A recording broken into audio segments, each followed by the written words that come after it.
اہل بیت میں سے مجھے سب سے زیادہ محبت حسن اور حسین سے ہے۔ اللہ کے محبوب حضور صلی اللہ علیہ وآلہ وسلم کو اپنے دونوں نواسوں سیدنا امام حسن اور حسین سے بہت محبت تھی۔ آپ صلی اللہ علیہ وآلہ وسلم نے ان دونوں شہزادوں کو شان کو خود بیان فرمایا تاکہ امت کو اندازہ ہو سکے کہ یہ دونوں بھائی کس عظمت شان مقام مرتبے کے ہیں۔ حضرت علی رضی اللہ تعالی عنہ سے روایت ہے کہ سیدہ فاطمہ رضی اللہ تعالی عنہ کے ہاں حضرت حسن کی پیدائش ہوئی تو نبی کریم صلی اللہ علیہ وآلہ وسلم تشریف لائے اور فرمایا، میرا بیٹا مجھے دکھاؤ، تم نے اس کا نام کیا رکھا ہے؟ آپ رضی اللہ تعالی عنہ فرماتے ہیں کہ میں نے عرض کی کہ میں نے اس کا نام حرب رکھا ہے، تو آپ صلی اللہ علیہ وآلہ وسلم نے فرمایا، نہیں بلکہ یہ تو حسن ہے۔ تو جب حسین رضی اللہ تعالی عنہ کی ولادت ہوئی تو رسول صلی اللہ علیہ وآلہ وسلم تشریف لائے اور فرمایا، مجھے میرا بیٹا دکھاؤ، تم نے اس کا نام کیا رکھا ہے؟ آپ نے فرمایا کہ میں نے کہا کہ میں نے اس کا نام حرب رکھا ہے، تو آپ صلی اللہ علیہ وآلہ وسلم نے فرمایا، نہیں بلکہ یہ حسین ہے۔ پھر جب تیسرے بچے کی ولادت ہوئی تو رسول صلی اللہ علیہ وآلہ وسلم تشریف لائے اور فرمایا، مجھے میرا بیٹا دکھاؤ، تم نے اس کا نام کیا رکھا ہے؟ تو میں نے عرض کیا کہ میں نے اس کا نام حرب رکھا ہے، تو آپ صلی اللہ علیہ وآلہ وسلم نے فرمایا، نہیں بلکہ یہ محسن رضی اللہ تعالی عنہ ہیں۔ پھر فرمایا کہ میں نے اس کے نام حضرت ہارون علیہ السلام کی اولاد شبر، شبیر اور مبشر کے نام پہ رکھے ہیں۔ حضرت عمران بن سلمان بیان کرتے ہیں کہ حسن اور حسین دونوں جنتی ناموں میں سے ہیں۔ دور جاہلیت میں یہ نام کسی کے بھی نہ تھے۔ امام احمد بن حنبل روایت کرتے ہیں کہ جناب سیدہ فاطمہ الزہرا کے ہاں جب سیدنا امام حسین کی ولادت ہوئی تو انہوں نے بارگاہ رسالت میں عرض کیا کہ یا رسول اللہ، کیا میں اپنے بیٹے کا عقیقہ نہ کروں؟ ارشاد فرمایا، نہیں، پہلے ان کے بال اترواؤ اور بالوں کے وزن کے برابر چاندی صفہ والوں اور دوسرے مسکینوں پر صدقہ کرو۔ ام المؤمنین سیدہ عائشہ فرماتی ہیں کہ نبی کریم صلی اللہ علیہ وآلہ وسلم نے حضرت امام حسن اور امام حسین رضی اللہ تعالی عنہ کی پیدائش کے 7ویں دن بکریاں عقیقہ میں ذبح فرمائی۔ نبی کریم صلی اللہ علیہ وآلہ وسلم نے حسنین کریمین سے متعلق فرمایا کہ یہ دونوں میرے بیٹے ہیں اور میری بیٹی کے بیٹے ہیں، اے اللہ تو ان دونوں سے محبت فرما اور جو ان سے محبت رکھے اس کو اپنا محبوب بنا لے۔ سیدنا ابو ہریرہ سے روایت ہے کہ نبی کریم صلی اللہ علیہ وآلہ وسلم نے ارشاد فرمایا، جس نے حسن اور حسین سے محبت کی اس نے در حقیقت مجھ سے ہی محبت کی، اور جس نے حسن اور حسین سے بغض رکھا اس نے مجھ سے بغض رکھا۔ حضرت عبداللہ بن شداد اپنے والد سے روایت کرتے ہیں، انہوں نے فرمایا کہ رسول اللہ عشاء کی نماز کے لیے ہمارے پاس تشریف لائے، اس حال میں کہ آپ صلی اللہ علیہ وآلہ وسلم حضرت حسن یا حضرت حسین کو اٹھائے ہوئے تھے۔ پھر نبی کریم صلی اللہ علیہ وآلہ وسلم آگے تشریف لے گئے اور انہیں بٹھا دیا۔ پھر آپ صلی اللہ علیہ وآلہ وسلم نماز ادا فرمانے لگے۔ آپ صلی اللہ علیہ وآلہ وسلم نے طویل سجدہ فرمایا۔ میرے والد کہتے ہیں، میں نے سر اٹھا کر دیکھا کہ نبی کریم صلی اللہ علیہ وآلہ وسلم سجدے میں ہیں اور شہزادے آپ صلی اللہ علیہ وآلہ وسلم کی پشت انور پر ہیں۔ میں پھر سجدے میں چلا گیا۔ جب رسول اللہ نماز سے فارغ ہوئے تو صحابہ کرام نے عرض کیا، یا رسول اللہ، آپ نے نماز میں سجدہ اتنا دراز فرمایا کہ ہمیں اندیشہ ہوا کہ کہیں کوئی واقعہ پیش تو نہیں آیا یا آپ صلی اللہ علیہ وآلہ وسلم پر وحی الہی کا نزول ہو رہا ہے۔ نبی کریم صلی اللہ علیہ وآلہ وسلم نے فرمایا کہ اس طرح کی کوئی بات نہیں ہوئی سوائے یہ کہ میرا بیٹا مجھ پر سوار ہو گیا تھا۔ جب تک وہ اپنی خواہش سے نہ اترتے مجھے عجلت کرنا ناپسند ہوا۔ حضرت عبداللہ بن بریدہ فرماتے ہیں کہ انہوں نے حضرت ابو بریدہ کو فرماتے ہوئے سنا کہ نبی اکرم صلی اللہ علیہ وآلہ وسلم ہمیں خطبہ ارشاد فرما رہے تھے کہ حسنین کریمین سرخ دھاڑی اور قمیض مبارک زیب تن کیے لڑکھڑاتے ہوئے آ رہے تھے، تو رسول اللہ منبر سے نیچے تشریف لائے، امام حسن اور حسین کو گود میں اٹھا لیا، پھر منبر مقدس پر رونق افروز ہو کر ارشاد فرمایا، اللہ تعالیٰ نے سچ فرمایا، میرے مال اور تمہاری اولاد ایک امتحان ہے۔ میں نے ان دونوں بچوں کو دیکھا، سنبھل کر چلتے ہوئے آ رہے تھے، لڑکھڑا رہے تھے، مجھ سے صبر نہ ہو سکا، یہاں تک کہ میں نے اپنے خطبے کو موقف کر کے انہیں اٹھا لیا۔ امام حسین کو اسلام میں شہید کا درجہ دیا گیا۔ ان کی شہادت کی کہانی ہر کسی کو رلا سکتی ہے۔ امام حسین کی یاد میں ہی محرم کے مہینے میں ان کی شہادت کو یاد کیا جاتا ہے۔ آج کی اس ویڈیو میں ہم حضرت امام حسین کے بارے میں تفصیل سے جانیں گے۔ حضرت امام حسین پیغمبر اسلام حضرت محمد صلی اللہ علیہ وآلہ وسلم کے نواسے اور حضرت علی رضی اللہ تعالی عنہ اور حضرت فاطمہ رضی اللہ تعالی عنہ کے بیٹے تھے۔ حضرت امام حسین رضی اللہ تعالی عنہ کی پیدائش اسلامی کیلنڈر کے حساب سے 3 شعبان سن 4 ہجری اور انگریزی کے حساب سے 8 جنوری 626 عیسوی میں مدینہ میں ہوئی۔ حضرت امام حسین رضی اللہ تعالی عنہ کی 6 اولادیں تھیں، جن کے نام کچھ اس طرح تھے: امام زین العابدین، علی اکبر، علی اصغر، امام جعفر، فاطمہ صغریٰ بنت حسین، سکینہ بنت حسین۔ حضرت امیر معاویہ رضی اللہ تعالی عنہ کے وصال کے بعد آپ کے بیٹے یزید کو خلافت مل جاتی ہے۔ یزید ایک بدترین اور بدبخت شیطان تھا، شراب پیا کرتا تھا، زنا کیا کرتا تھا۔ یزید کو جب خلافت ملی تو یزید سمجھ گیا کہ میری اس خلافت کو حضرت امام حسین رضی اللہ تعالی عنہ کبھی قبول نہیں کریں گے، اس لیے یزید نے مدینہ منورہ کے گورنر ولید بن عتبہ کو خط لکھا اور اس میں لکھا کہ حسین ابن علی، عبداللہ ابن عمر اور عبداللہ ابن زبیر رضی اللہ تعالی عنہ میری بیعت کو مالیں، اگر وہ نہیں مانتے تو ان پر ظلم و ستم کرنا۔ امام حسین رضی اللہ تعالی عنہ نے یزید کی بیعت کرنے سے انکار کر دیا، کیونکہ یزید آپ رضی اللہ تعالی عنہ کے نزدیک مسلمانوں کی امامت اور خلافت کے ہرگز لائق نہیں تھا، کیونکہ آپ رضی اللہ تعالی عنہ جانتے تھے کہ یزید فاسق فاجر تھا، زنا کیا کرتا تھا، شراب پیا کرتا تھا اور ظالم تھا۔ امام حسین رضی اللہ تعالی عنہ مدینہ شریف چھوڑ کر مکہ شریف لے آئے۔ جب آپ رضی اللہ تعالی عنہ کو مکہ شریف میں کوفیوں کے ڈھیر سارے خطوط آنے لگے، ان خطوط میں لکھا ہوا تھا: اے امام حسین، آپ کوفہ تشریف لے آئے، یہاں پر یزید کا ظلم و ستم بڑھتا جا رہا ہے، ہم آپ سے بیعت کریں گے، یزید کی بیعت ہمیں ہرگز قبول نہیں ہے۔ آپ رضی اللہ تعالی عنہ نے سوالات کو سمجھنے کے لیے اپنے بھائی مسلم بن عقیل رضی اللہ تعالی عنہ کو یہ کہہ کر کوفہ شہر بھیجا کہ وہاں جاؤ، جا کر وہاں کے حالات معلوم کرو کہ وہاں کے حالات کیسے ہیں۔ تو آپ حضرت مسلم بن عقیل رضی اللہ تعالی عنہ کوفہ پہنچے تو وہاں کے لوگوں نے بڑے ہی احترام کے ساتھ آپ کا استقبال کیا۔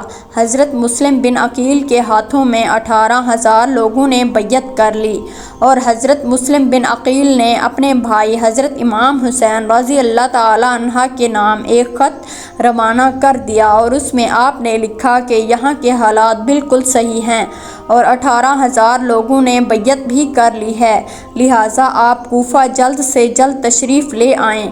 جب یزید نے ان لوگوں کو دھمکیاں دی تو لوگ اپنی بات سے مکر گئے اور امام مسلم بن عقیل رضی اللہ تعالی عنہ کو شہید کر دیا۔ کوفہ کے حالات اتنے بدل چکے تھے کہ وہ لوگ جو حضرت مسلم بن عقیل رضی اللہ تعالی عنہ سے محبت کا دعویٰ کر رہے تھے، اب وہی لوگ آپ رضی اللہ تعالی عنہ کی جان کے دشمن بن گئے۔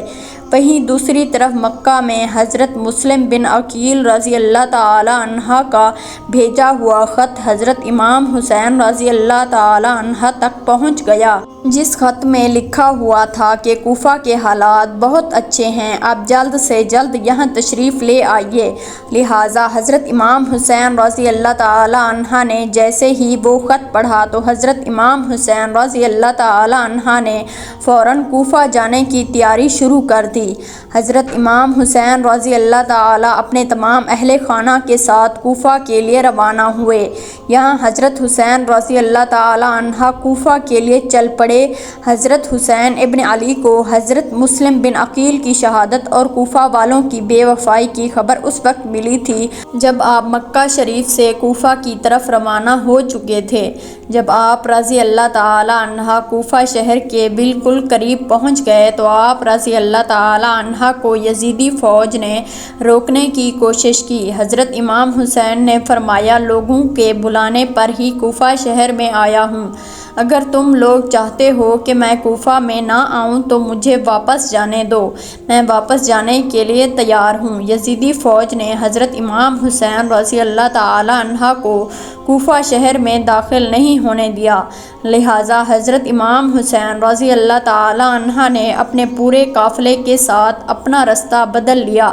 چلتے چلتے آپ رضی اللہ تعالیٰ عنہ ایک چٹیل میدان میں پہنچ گئے تو آپ رضی اللہ تعالیٰ عنہ نے ایک شخص سے سوال کیا، یہ کون سی جگہ ہے؟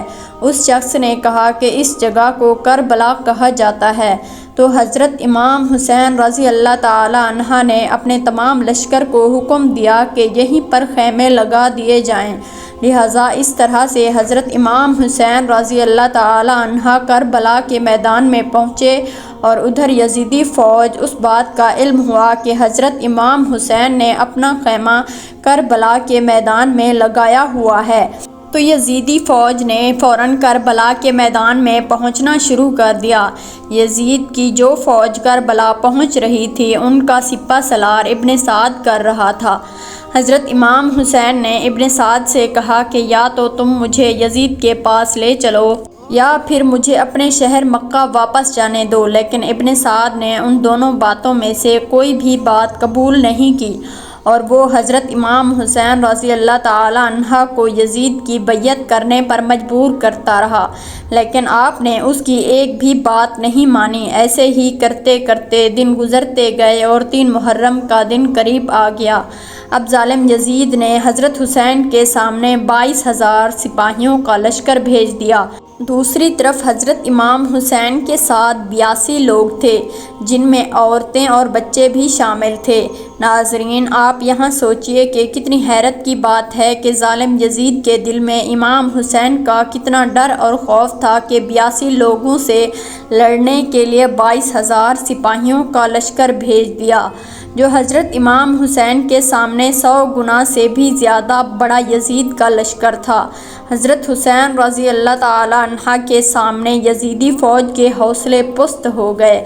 آخر کار انہوں نے یہ فیصلہ کیا کہ امام حسین کو ہرانا تو ان کا پانی بند کرنا پڑے گا اور تبھی ان کا مقابلہ کیا جا سکتا ہے۔ ایسے ہی کرتے ہوئے دن گزرتے گئے اور 7 محرم کا دن آ گیا اور 7 محرم کو ہی یزیدی فوج نے امام حسین کے قافلے والوں پر پانی بند کر دیا۔ ناظرین، ہم آپ کو یہ بتاتے چلیں کہ کربلا کے میدان میں پانی کا کوئی بھی انتظام نہیں تھا سوائے نہر فرات کے، لیکن 7 محرم کے دن نہر فرات کا پانی بھی حضرت امام حسین کے قافلے والوں پر بند کر دیا گیا۔ حضرت امام حسین اور ان کے ساتھ موجود تمام جو ان لوگ پیاس کو برداشت کر رہے تھے، لیکن چھوٹے چھوٹے بچے اور عورتوں کا پیاس کی وجہ سے برا حال ہو چکا تھا۔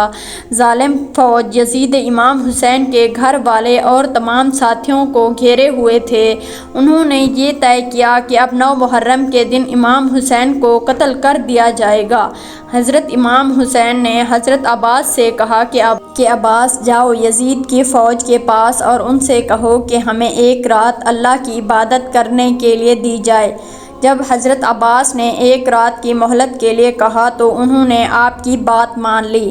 جب تک 9 محرم کی تاریخ آئی تب تک امام حسین کو یہ یقین ہو چکا تھا کہ یزید کی فوج کا مقصد صرف اور صرف اب مجھے شہید کرنا ہے، اس کے علاوہ یزید کچھ بھی کرنے کے لیے تیار نہیں ہے۔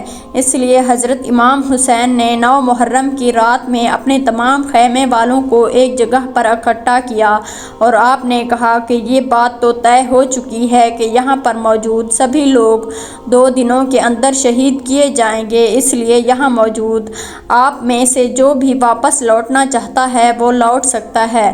حضرت امام حسین نے فوراً خیمے میں جل رہے تمام دیوں کو بجھا دیا، یعنی ان دیوں کو بجھا کر دیا اور اندھیرا کروا دیا تاکہ جو بھی جانا چاہے وہ بلا جھجک چلا جائے۔ تھوڑی دیر کے بعد جب دیے کو دوبارہ جلا دیا گیا تو سارے کے سارے لوگ بیٹھے آنسو بہا رہے تھے، یعنی کوئی بھی حضرت حسین رضی اللہ تعالی عنہ کو اکیلا چھوڑ کر جانے کے لیے تیار نہیں۔ ناظرین، آخر کار 10 محرم کا دن آیا اور حضرت امام حسین رضی اللہ تعالی عنہ اور یزید کی فوج کے بیچ جنگ شروع ہو گئی۔ جہاں ایک طرف یزید کی ایک بڑی فوج تھی تو وہیں دوسری طرف حضرت امام حسین کے ساتھ صرف 72 لوگ تھے۔ اتنے میں فوجی یزید کا حملہ شروع ہو جاتا ہے اور ہر شہید شہادت کا جام خوشی سے پیتا گیا۔ کبھی قاسم شہید ہوئے تو کبھی علی اکبر شہید ہوتے تو کبھی اون محمد شہید ہوتے۔ 3 دن کے پیاسے امام حسین کے گھر والے اور تمام لوگ یزیدی فوج سے جنگ کرتے رہے اور ایک ایک کر کے شہید ہوتے گئے۔ حضرت عباس علمدار سے حضرت امام حسین کے 6 مہینے کے بیٹے علی اصغر کی پیاس نہیں دیکھی گئی۔ آپ رضی اللہ تعالی عنہ نے ایک مشغیزہ لیا اور گھوڑے پر سوار ہو کر نہر فرات کے کنارے پر پہنچ گئے اور آپ رضی اللہ تعالی عنہ نے ایک مشغیزہ بھر لیا، لیکن جب آپ پانی لے کر واپس لوٹنے لگے تو یزیدی فوج نے آپ کے اوپر لگاتار تیر برسانا شروع کر دیا۔ حضرت عباس جب تک حضرت امام حسین کے خیمے تک پہنچ پاتے تب تک یزیدی فوج نے لگاتار تیر چلا کر حضرت عباس علمدار کو شہید کر دیا تھا۔ اس طرح حضرت عباس علمدار شہید ہو گئے اور اس طرح ایک ایک کر کے تمام اہل بیت کے نوجوان شہید ہو گئے اور ہاشمی شیر شہادت کا جام پی لیتے ہیں۔ دھیرے دھیرے کر کے جب حضرت امام حسین کے سبھی لوگ شہید ہو گئے تو اس کے بعد حضرت امام حسین نے خود میدان میں تلوار لے کر نکلنے کا فیصلہ کیا۔ امام حسین اپنی تلوار سے کافی لمبے وقت تک یزیدی فوج کا اکیلے مقابلہ کرتے رہے۔ حضرت امام حسین کے تنہا ہونے کے باوجود بھی آپ کے مقابلے میں کوئی بھی نہیں آنا چاہتا تھا اور اس کی صرف ایک ہی وجہ تھی کہ آپ حضرت علی رضی اللہ تعالی عنہ کے بیٹے تھے۔ یزیدی فوج کو یہ یقین ہو گیا تھا کہ ہم کسی بھی طرح سے علی کے بیٹے کا مقابلہ نہیں کر سکتے، اس لیے کہ یزیدی فوج کے کمانڈر نے اپنے تمام فوجیوں کو امام حسین کے اوپر ایک ساتھ حملہ کرنے کا حکم دیا۔ پھر تمام یزیدی فوج کے سپاہی حضرت امام حسین پر ایک ساتھ مل کر حملہ کر رہے تھے، لیکن اس کے باوجود بھی حضرت حسین رضی اللہ تعالی عنہ لگاتار یہ ثابت کر رہے تھے کہ باطل چاہے تعداد میں کتنا بھی زیادہ ہو لیکن وہ حق اور سچ کے مقابلے میں بالکل بھی ٹک نہیں سکتا۔ جب حسینیت اور یزیدیت کے بیچ سب سے خطرناک جنگ چل رہی تھی تو اس بیچ میں اچانک سے نماز عصر کا وقت ہو گیا۔ حضرت امام حسین نے اپنے مشکل وقت میں ایسی زخمی حالت میں بھی عصر کی نماز پڑھنے کا ارادہ کیا۔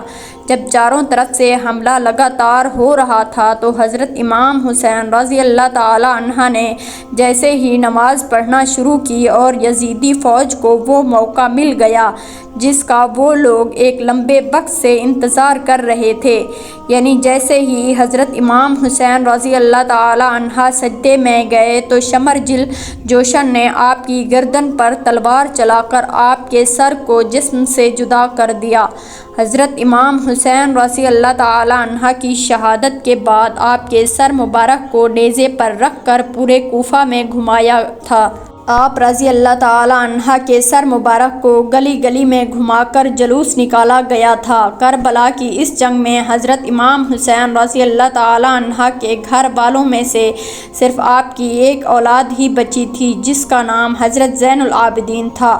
اس کے بعد حضرت امام حسین کی تمام عورتوں کو قیدی بنا کر کوفہ شہر لایا گیا تھا۔ بھلے ہی اس دن حضرت حسین رضی اللہ تعالی عنہ کو شہید کر دیا گیا تھا، لیکن آج بھی حضرت امام حسین رضی اللہ تعالی عنہ پوری دنیا میں قیامت تک کے لیے زندہ ہیں، اور یزید ڈوب گیا، شام کے اندھیروں میں حسین چمک اٹھے دنیا میں روشنی کی طرح۔ حضرت امام حسین نے اسلام کے لیے اپنے آپ کو اور اپنوں کو قربان کر دیا، اور ہمیں یہ سبق ملتا ہے کہ کسی بھی حالت میں نماز نہیں چھوڑنا چاہیے۔ حضرت امام حسین رضی اللہ تعالی عنہ نواسہ رسول صلی اللہ علیہ وآلہ وسلم، اگر اللہ تعالیٰ سے دعا مانگتے، اللہ تعالیٰ کربلا کے میدان میں فرشتوں کو بھیج دیتا۔ اگر امام حسین رضی اللہ تعالی عنہ سے پانی مانگتے تو اللہ تعالیٰ بارش برسا دیتا، لیکن حضرت امام حسین نواسہ رسول صلی اللہ علیہ وآلہ وسلم نے اللہ تعالیٰ کو راضی کرنے کے لیے اپنا سر سجدے میں کٹا دیا اور اللہ تعالیٰ کو راضی کر لیا۔ حضرت حسین رضی اللہ تعالی عنہ آخری لمحہ حیات تک اپنے جد بزرگوار کے جوار میں خاموشی سکون کی زندگی بسر کرتے رہے۔